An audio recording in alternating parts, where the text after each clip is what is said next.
Let's get one thing straight first. Neanderthals were not dumb. They weren't the grunting, club-wielding brutes you see in cartoons.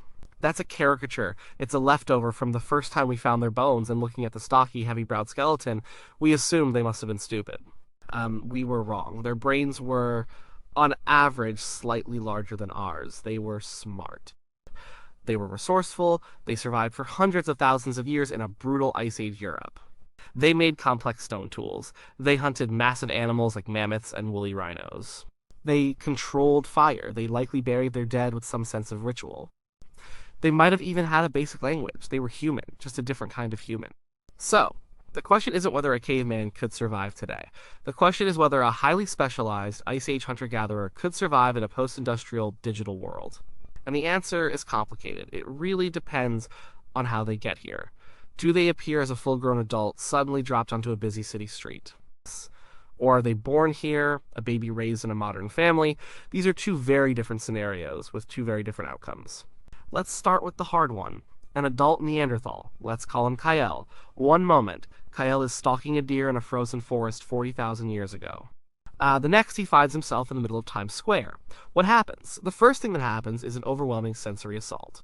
The world of Kale was quiet. The loudest sounds were the crack of a glacier, the roar of a cave lion, or thunder. Now he's bombarded. The shriek of sirens, the rumble of subways, the cacophony of thousands of conversations, car horns, and music blasting from storefronts. The light would be just as bad. His eyes, adapted for the dim light of Ice Age winters and the glow of a campfire, are now assaulted by giant electronic billboards, streetlights, and the headlights of 1,000 cars. It's not just unpleasant, it's physically painful. He would be disoriented, terrified, and probably very aggressive. His fight-or-flight response would be screaming. In his world, a loud noise or a sudden movement could mean a predator. Here, it's everything, everywhere, all at once. Let's say he doesn't immediately get hit by a bus or tasered by police. Let's say he somehow finds a quiet alley to hide in. The next threat is invisible. It's germs. Kale's immune system is tuned to the pathogens of the Pleistocene. He has defenses against whatever bacteria were found on a mammoth carcass or in a damp cave, but he has zero defense against ours. Absolutely none. He has never encountered influenza, measles, mumps, the common cold, or the countless other viruses and bacteria that we live with every day. His immune system would be what doctors call naive. When European colonists came to the Americas, they brought diseases that their bodies were used to. But the Native American populations had never been exposed. The result was catastrophic. Smallpox and measles wiped out entire communities, killing up to 90% of the population in some areas. This is what Kale would face. A simple handshake could be a death sentence. Breathing the air on a crowded subway would be like breathing in poison. He would get sick. And not just a little sick. His body would have no idea how to fight back. He would likely develop a severe respiratory infection or a raging case of the flu and die within a week or two, confused and alone in a world that he couldn't even begin to understand. But let's imagine we have a bit of movie magic on our side. Let's say we find him before he gets sick, and we get him into a sterile, controlled environment. We protect him from our diseases. Now, can he survive? We run into the next problem: diet. Kale's body is a machine built for a specific kind of fuel. For most of his life, he ate meat, fat, and more meat. Lots of it. His people were apex predators. They would supplement their diet with nuts, berries, and tubers when they could, but their primary food source was large game. Their entire metabolism is geared for a high-protein, high-fat, low-carb diet. What would our food do to him? A slice of bread would be a strange, soft, tasteless sponge.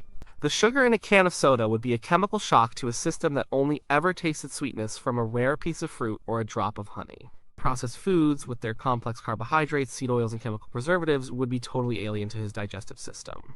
His gut microbiome, the community of bacteria that helps him digest food, is completely different from ours. He wouldn't have the right bacteria to break down modern foods.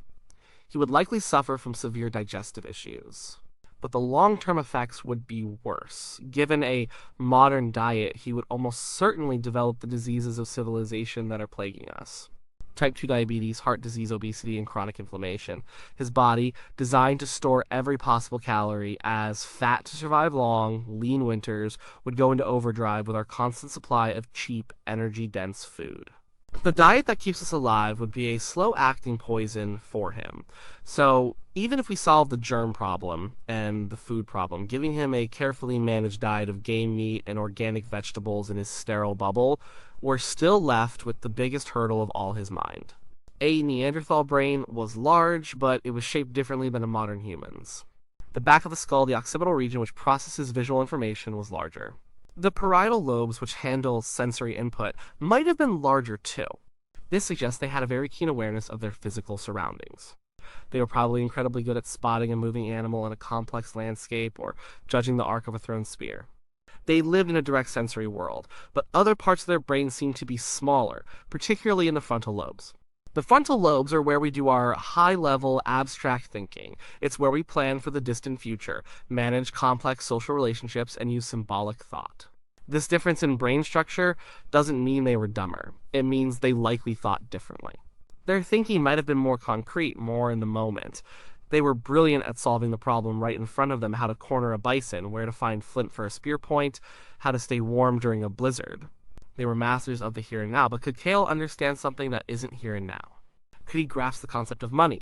He understands the value of a sharpened spear because he can use it to get food. But a piece of paper or a number on a screen having value, that's pure abstraction. How about laws? He understands social rules within a small clan of 15 people. Don't steal Ula's food. Help Grok hunt the deer. But the idea of an abstract legal code that applies to millions of people he will never meet, written down in a book, it would be meaningless. And then there's language. We know Neanderthals had the hyoid bone, a bone in the throat necessary for complex speech. So they could physically make a wide range of sounds, and it's almost certain they had language. You can't organize a mammoth hunt or pass down tool-making techniques with just grunts and gestures. But what was that language like? Was it a simple, direct language focused on the immediate environment? Lion there, give me spear, fire hot. Could Kale learn English? He would be long past the critical period for language acquisition. It's hard enough for an adult human to learn a second language. For Kale, it might be impossible. The sounds would be unfamiliar, the grammar, with its tenses and complex sentence structures, might be beyond his cognitive grasp. And the vocabulary would be a nightmare. How do you explain internet or democracy or stock market to someone whose entire world consists of rocks, trees, animals, and a handful of other people? Without language, he is truly alone. He can't communicate his needs, his fears, his thoughts. He can't learn from us, he can't form relationships, he would be trapped inside his own head, an alien observer in a world he can never join. His social world was small, intimate, and based on deep, lifelong bonds of kinship. He knew every single person in his world by name, by smell, by the way they walked. Our world is a sea of anonymous strangers. The casual, fleeting interactions we have every day would be stressful and confusing. He wouldn't understand social cues. He wouldn't know not to stare, not to stand too close, not to take things without asking. He would constantly be breaking social rules he doesn't even know exist. This would lead to friction, fear, and rejection. So for the adult Neanderthal, the verdict is grim. If he's not killed by disease or accidents, he would be so psychologically and socially overwhelmed that he could not function. He would likely be institutionalized. He would be studied, prodded, and scanned by scientists. He would be a living exhibit in a zoo for one. He would survive, perhaps, in a biological sense. He would be breathing. He would be fed. But he would not be living. It would be a cruel, tragic existence. Now, let's change the scenario. What if it's a baby? Let's call her Eve. She's born in a modern hospital. She is a Neanderthal, but she is raised from birth by a loving human family. What is her life like? This is a much more hopeful picture. First, the immediate survival threats are gone. She would be vaccinated from day one, just like any other baby. Her immune system would learn to recognize and fight off our modern diseases. Her digestive system would grow up on modern food. She might be more prone to certain health issues later in life due to her genetic predispositions, maybe a higher risk of diabetes or celiac disease. But with a managed diet, she could be physically healthy. She would grow up looking different, of course. As a child, she might just seem like a particularly sturdy kid. But as she goes through puberty, the Neanderthal features would become more pronounced. The brow ridge, the large nose, the longer skull, the stocky, powerful build. She would be shorter than average, but much stronger. There's no hiding that. She would be an object of constant curiosity and probably of prejudice and bullying. The school would be tough. The biggest question is still her mind. Could she learn and adapt? The answer is probably yes, but with challenges. Raised in a human family surrounded by language from birth, her brain would wire itself to understand it. She would learn to speak English. Her accent might be a little different due to the unique shape of her vocal tract, but she would be able to communicate. Could she learn to read and write? Probably. Could she do math? Almost certainly. But she might struggle with the more abstract parts of our world. Her mind, with its potential emphasis on visual spatial processing and concrete thinking, might excel in certain areas. She might be a brilliant mechanic, an amazing artist, or have an uncanny ability to navigate and understand physical spaces. She might be able to look at a complex engine and just see how it works. She might be able to walk into a forest and remember the location of every single tree. But she might find other things difficult. She might struggle in a traditional classroom setting that relies on abstract reasoning and memorization of disconnected facts. She might find complex social situations with all their unspoken rules and subtle deceptions to be exhausting and confusing. She might prefer to have a very small circle of close friends rather than a large network of acquaintances. She might be very direct, literal, and honest, which could get her into trouble in a society that often values politeness over truth. What kind of life could she have? She could certainly survive. She could hold a job, probably one that involves working with her hands or in the outdoors. She could have friends, fall in love, maybe even have a family of her own. But she would always be different. She would carry the weight of being the only one of her kind. She would be a constant celebrity, or a pariah, depending on how our society chose to see her. Every achievement would be framed as the Neanderthal who became an artist.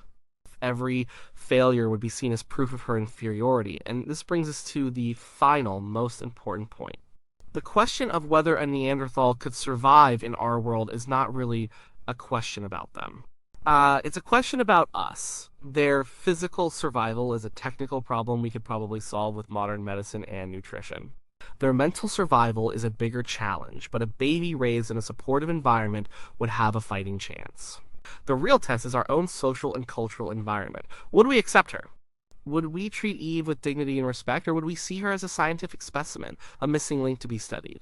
Would we grant her the same rights as any other human being, or would her distinct species, Homo neanderthalensis, put her in a legal gray area? Would we protect her from discrimination, or would she become a target for the worst parts of human nature, our fear of the other, our tendency to mock and exclude those who are different? The survival of a Neanderthal today depends less on their biology and more on our humanity. An adult suddenly transported here would almost certainly perish from a combination of disease, shock, and alienation. A child raised among us could live, and perhaps even thrive, but only if we let her. Only if we were able to look past the heavy brow and the stocky frame and see the person inside. Thinking about a lone Neanderthal in our world forces us to confront our own society.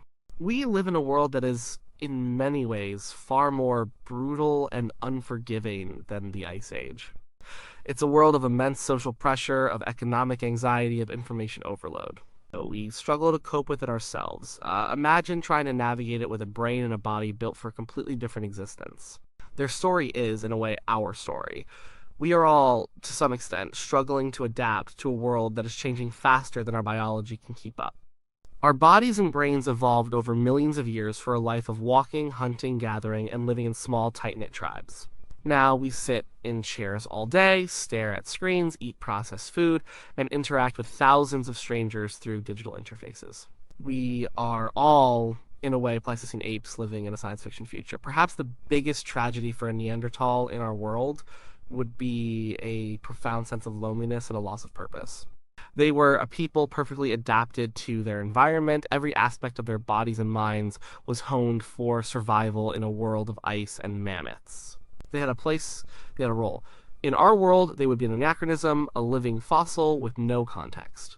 Their incredible strength, their keen senses, their encyclopedic knowledge of a lost world, all of it would be useless. So could they survive? The biological answer is maybe, with a lot of help. The psychological and social answer is probably not. At least not in a way that we would call a life worth living. They would be a ghost from a different world, haunted by the memory of a home they could never return to, and surrounded by a strange, loud, and lonely future they were never meant to see. Their survival would be a testament not to their adaptability, but to our capacity for kindness, a capacity that is often in short supply.